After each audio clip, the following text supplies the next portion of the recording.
Midnight screams, then silence. The scream came at 2:17 a.m. It wasn't the type of scream that made you curious. It was the kind that made you stop breathing. Mrs. Loretta Jenkins, who lived 3 doors down, jolted upright in bed, clutching her chest. The sound, a woman's shriek, raw and panic-stricken, cut through the stale southern summer night like a razor through silk. Then silence. No thud, no shouts, no tires screeching. Just silence so deep it seemed to suck the air out of the block. Loretta stared through the curtains toward the modest blue house at 314 Mayflower Avenue. It looked calm. The porch light was on. Nothing moved. But something was wrong. That scream didn't just vanish. An hour later, the police knocked on her door. "Ma'am, did you hear anything unusual tonight?" Loretta told them exactly what time she'd heard it and pointed to the house. When officers entered the home of Darren and Keisha Washington, it felt like walking into a life that had been vacuumed clean. The furniture was there, but drawers were open and empty. The walls were bare where photos once hung. The closet? Stripped. Jewelry box? Empty. Laptop, tablet, checkbooks, passports, all gone. No blood, no sign of struggle, but no sign of anyone either. Except for one thing. On the fridge, stuck with a magnet that read "Love Wins," was a grocery list, milk, spinach, eggs, and under it, scrawled in tight, hurried handwriting, "I'm sorry. This wasn't supposed to happen like this." Police launched a search the next day, but with no clear evidence of a crime, they had little to go on. Darren was nowhere to be found. Keisha either. The neighbors whispered and speculated. Some said they'd seen her packing boxes days before. Others remembered her hugging Darren at the mailbox, laughing like nothing was wrong. But the bank called later that morning.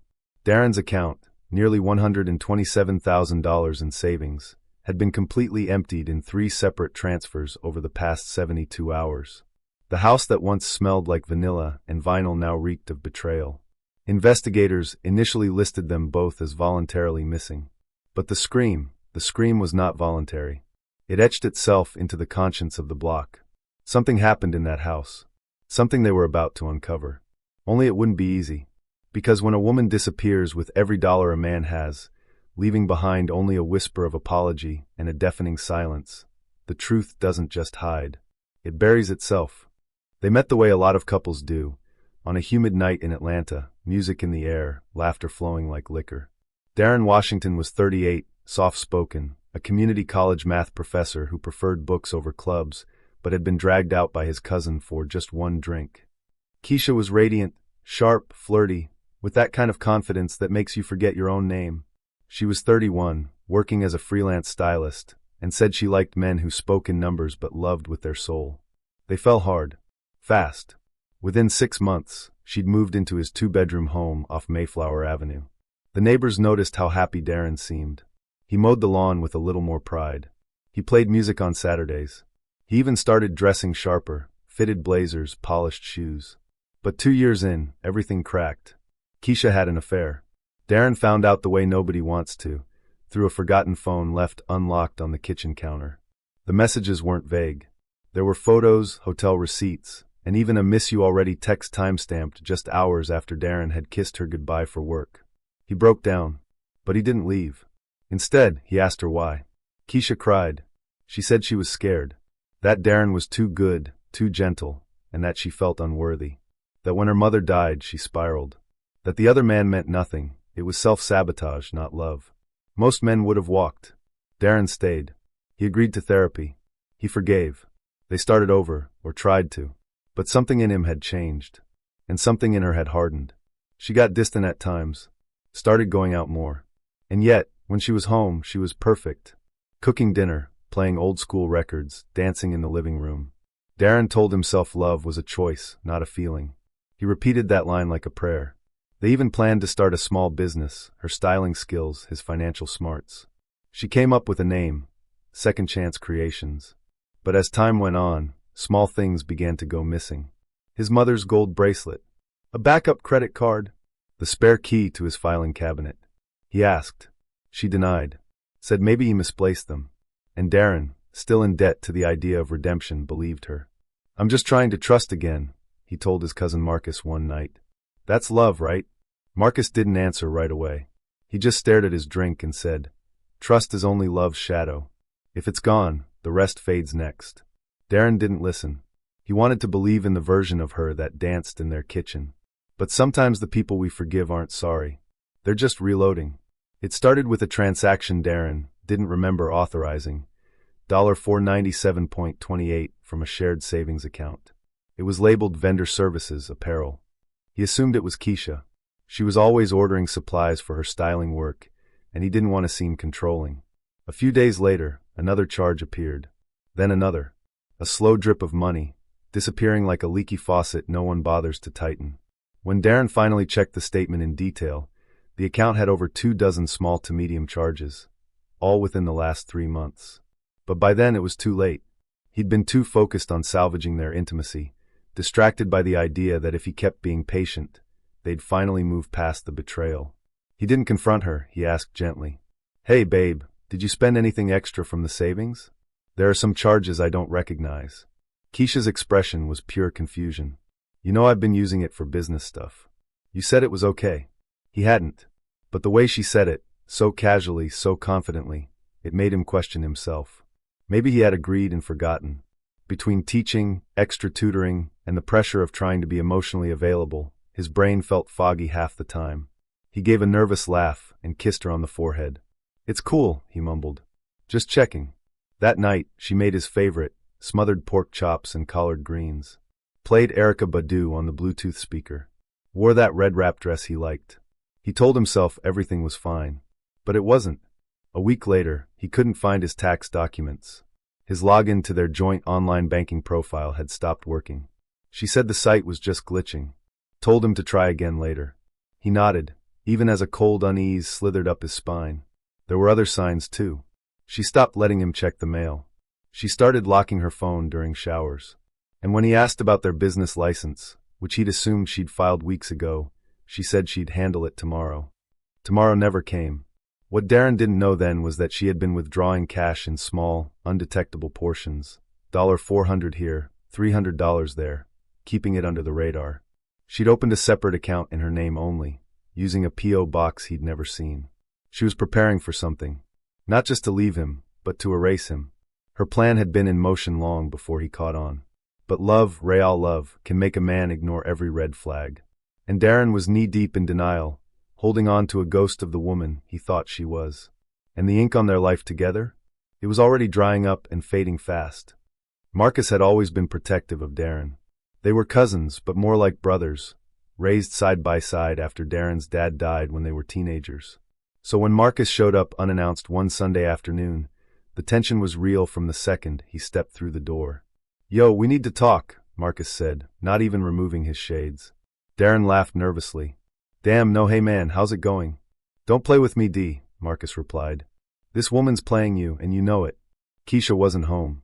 She was running errands, a phrase that had lately become code for disappearing for hours without explanation. Darren exhaled and slumped on the couch. "Man, why now?" he asked, already bracing for the storm. "Because I saw her last night," Marcus said, eyes narrowing. "Downtown. With some dude. Holding hands. Laughing like y'all not even married." Darren flinched. It wasn't the first time Marcus had come to him with something like this. And every time, Darren had made excuses for her. Emotional stress, business clients, misunderstanding. But Marcus never sugarcoated. "She's draining you," Marcus said, voice rising. "Financially. Emotionally. I can see it in your face, man. You don't even look like you." Darren stayed silent. Marcus stood. "You forgave her once, I get that. You're a better man than me. But you think she's the same woman who cried in your lap after the affair? No, bruh. That was the performance. This right now. This is the real her." Darren finally spoke. "You don't know what it's like to love someone so much that leaving them feels like tearing your own skin off." Marcus looked at him with genuine sorrow. "No, I don't. But I do know what it looks like when someone don't love you back." That night, Darren sat at his desk and opened the drawer where he kept the old cards she'd written him. One, from their anniversary last year, read, "Thank you for seeing the good in me when I couldn't. I promised to be better every day." It felt like a lie now. A beautifully penned, cruel lie. He thought about checking the bank again but hesitated. What was he looking for? More proof? He already knew something was wrong. But to face it meant making a choice. Stay and be a fool, or leave and be alone. Keisha came home after midnight. Smelled like expensive cologne that wasn't his. She kissed him on the cheek, too quickly, too softly. "You still up?" she asked. He nodded. "Yeah, just thinking." She went to bed without asking what about. He never told her, because deep down, a part of him still wanted to believe. And that part would cost him everything. If you've made it this far, you already know, this isn't just a story about love. It's a story about trust, betrayal, and the quiet tragedies that never make the headlines. Darren Washington's life was unraveling before his eyes, and he couldn't even see the thread pulling loose. We tell stories like this because they matter. Not just because they're shocking or painful, but because they reflect something real. Something that lives in too many people's homes, behind smiles, behind silence. If this story grips you, if it makes you feel something, anger, heartbreak, disbelief, then we ask you to support our channel. Subscribe, like, share. Thank you. The week before Keisha vanished, Darren made a quiet decision. He was going to propose again. Yes, again. Not because she'd asked him to. Not because anything had changed. But because he thought it might bring her back, emotionally, spiritually. He believed that if he showed her he still saw a future, maybe she'd finally let go of the past. He took his grandmother's ring, an heirloom she'd given him with trembling hands before she passed, and had it resized. Paid extra for express cleaning. Picked it up on a rainy Thursday. He came home early to surprise her. But the house was empty. Not no one's home, empty, eerily empty. The kind where silence feels planned. Closet doors swung open. Suitcases gone. Her laptop gone. Jewelry drawer stripped. The TV was still there, but the DVR was missing. Her favorite coat. Her perfumes. Even the extra toothbrush she kept on his side of the sink. Gone. He called her once. Straight to voicemail. Then again. Then again. After the fifth try, her phone shut off completely. That's when he noticed the safe. It was cracked open just enough to whisper, "You've been robbed." He tore through the kitchen. Opened the filing cabinet, empty. His social security card, birth certificate, even the deed to the house gone. Then came the banking apps. The joint account? $0. His personal account? Overdraft. Even the secret savings he'd started after the affair, the one he never told her about, was cleaned out through linked auto transfers. That was the moment Darren realized. She hadn't just left. She had executed him financially, with the precision of someone who had done this before. He collapsed on the kitchen floor, the ring box still in his coat pocket. It clicked open when he hit the ground. And that perfect diamond? It sparkled like it didn't care. The police didn't take it seriously at first. No signs of forced entry. No evidence of violence. Just a man claiming his wife had stolen his money and disappeared. To them, it sounded more like a messy breakup than a criminal case. "She probably just needed space," the responding officer said, shrugging as he typed lazily into his tablet. "You said she left a note?" Darren blinked. "She didn't leave me a note. She left a list. On the fridge. And she took everything." The officer glanced up. "Right.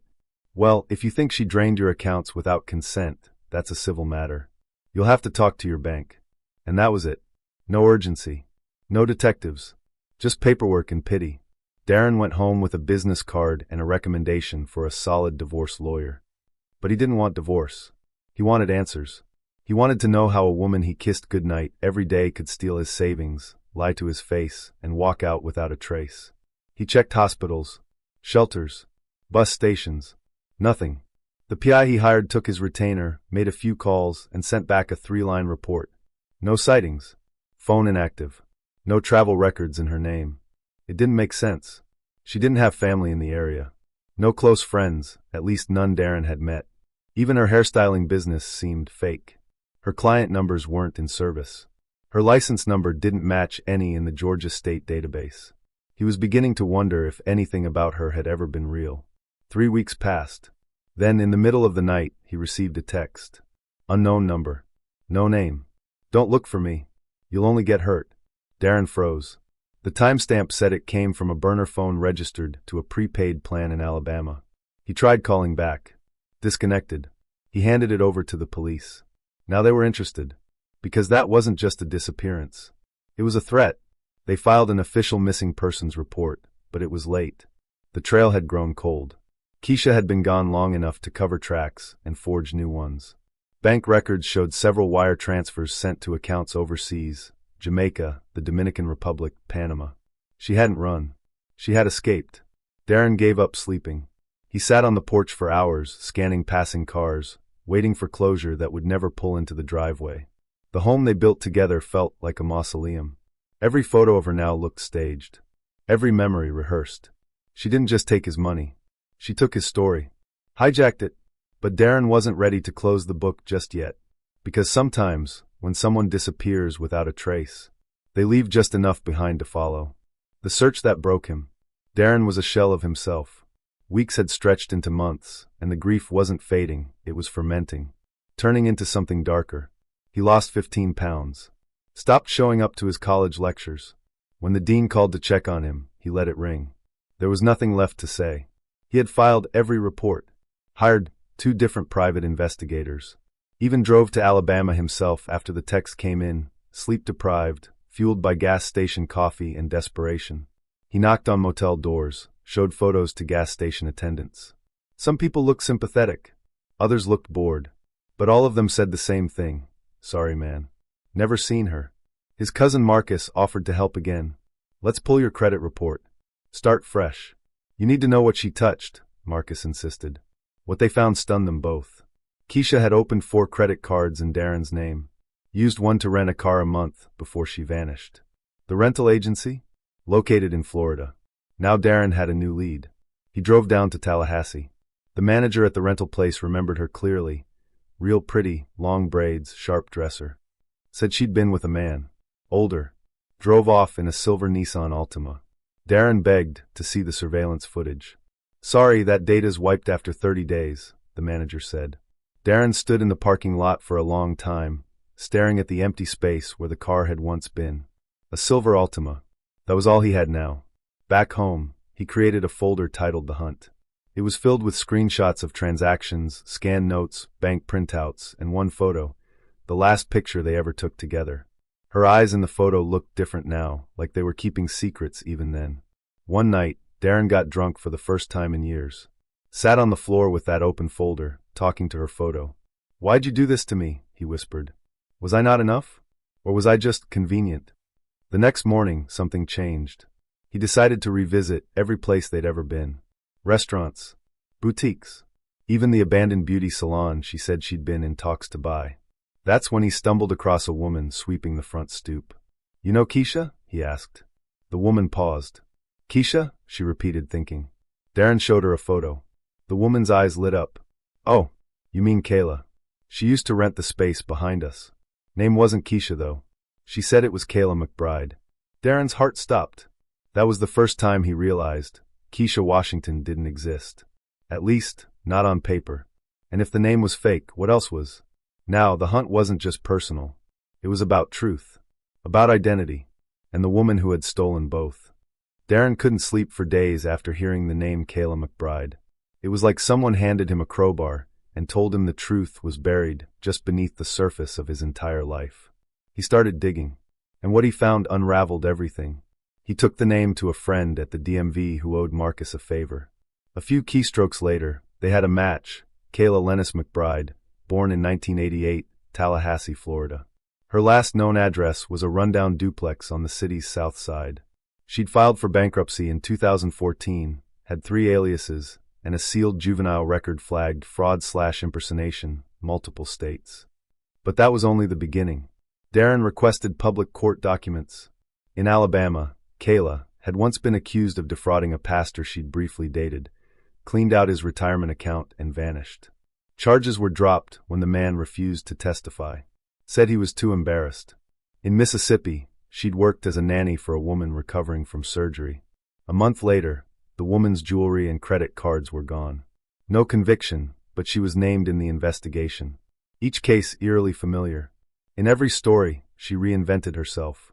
Changed names. Changed hair. Smiled big. Promised love.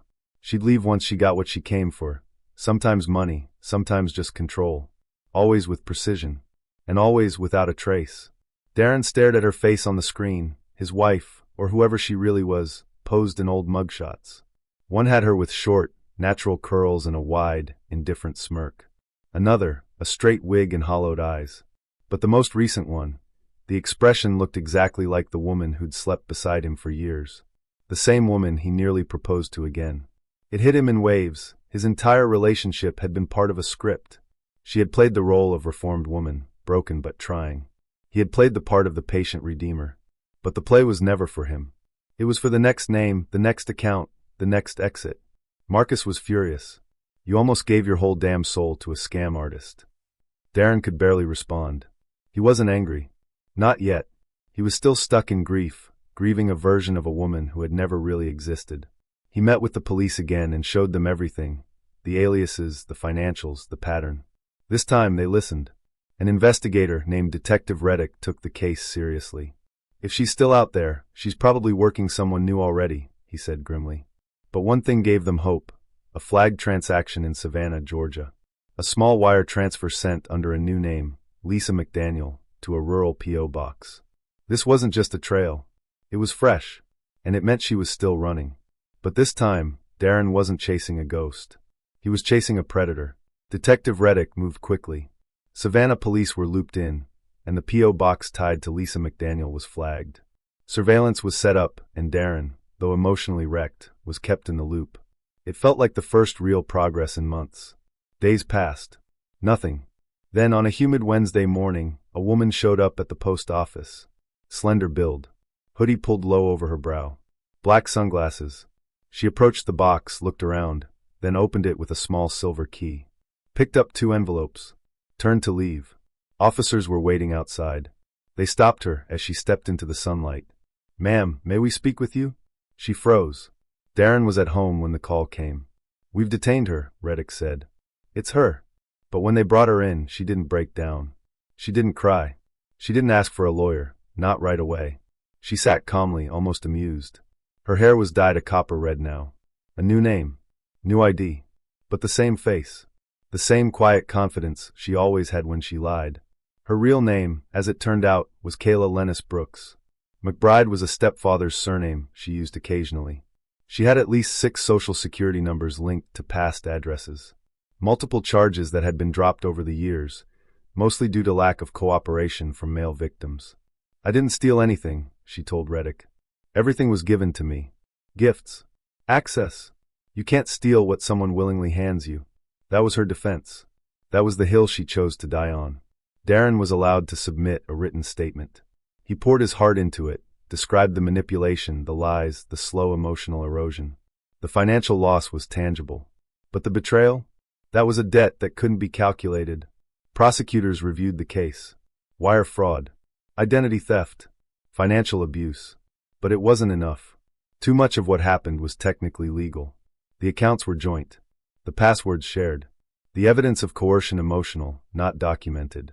In the end, she was charged with misdemeanor fraud under one of her false identities. 30 days in jail. No restitution. No trial. Darren sat on the courtroom bench when the judge passed sentence. He didn't speak. He didn't cry. After the gavel fell, she looked back at him once, eyes unreadable. He wondered if she remembered the man who once made her laugh so hard she cried, who once kissed her shoulders while she braided her hair, who nearly gave her his grandmother's ring, believing she'd changed. Or maybe he thought she never remembered him at all. To her, he had only ever been a mark. When she was released weeks later, she walked out with nothing but a plastic bag of her belongings and a smile for the cameras. Because the media had picked up the story, and once again she disappeared. This time for good. Never who she said she was. The footage didn't go viral, but it made the local evening news. Savannah woman charged in multi-state romance scam. Her mugshot flashed beside the anchor's polished smile. Darren watched it alone from the couch where they used to cuddle on Sunday afternoons. He didn't feel triumph. He didn't feel closure. He felt numb. After everything, after losing his savings, his future, his identity as a husband, the woman who wrecked him walked out of jail with barely a slap on the wrist. 30 days. Not even enough time to unpack all the ways she'd hollowed out his life. And yet, in the days after her release, Darren felt something strange. Relief. Because it was over. Not resolved. Not redeemed. But over. The Keisha he had loved. The version that made spaghetti at 2 a.m. and danced barefoot to Anita Baker. Never really existed. She had been a mask, a means to an end, worn by a woman who didn't believe in love, only leverage. And when you finally accept that the person you lost never existed, the morning shifts. You're not grieving them anymore. You're grieving the future you thought you had. Darren sold the house on Mayflower Avenue.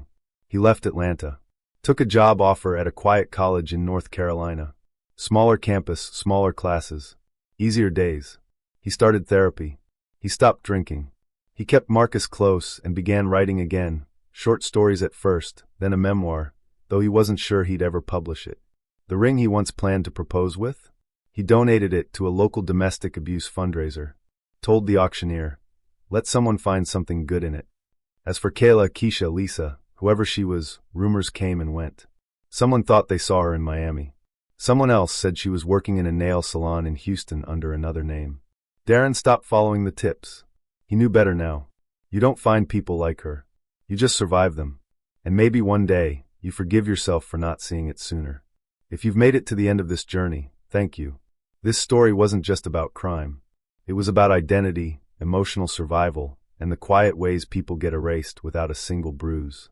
These are the stories we fight to tell. If you felt Darren's pain, if you wanted justice for him the way he did, if you've ever been burned by someone who wore a mask just for you, please subscribe to our channel. Share this story. Leave a comment. Help us keep lifting up the truths that get ignored. Because somewhere out there, someone is loving a lie right now. And they won't realize it until it disappears.